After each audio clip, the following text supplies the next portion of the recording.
Hi, I'm Michael Warland. I am Technical Director at Kemp Technologies. What we're going to talk about today is SDN Adaptive Load Balancing. So how I'd like to start out today is let's just give you a really quick overview on load balancing, and then we'll go into SDN Adaptive specifically. So load balancing takes flows coming in and it distributes those flows to the various applications that the load balancer is responsible for. Those applications can be anywhere from Oracle to Microsoft to you name it, web services.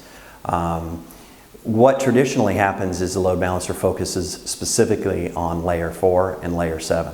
So it looks at the health of the server, looks at the health of the services, and then it does load distribution to the most healthy service. So what happens with SDN Adaptive is we actually now begin to take into account layer 2 information. So not only do we understand the server and what's happening with the application, but we now understand what's happening with the infrastructure.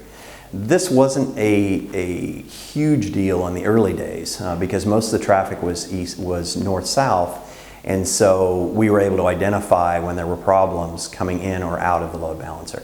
Today there is a significant percentage of traffic that is east-west. So without having a knowledge of the infrastructure between the load balancer and the server, you're not able to identify when there's congestion situations that may impact the quality of the flows, and thereby the quality of the experience that any particular user accessing those services would experience. So what we've done is, through the use of SDN controllers, is we are now accessing those controllers and the information, the statistics about the various switches within the infrastructure, specifically at layer 2 and 3, and we're determining whether there are congestion conditions, error conditions that are beginning to surface that might impact that user's experience.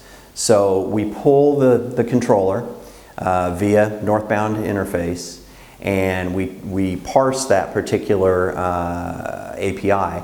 And if there's any issues at all with any of the switch ports going to those services, such as I mentioned, congestion, errors that might impact the latency going to those services, then what we'll do is we degrade the value of that particular service on that server.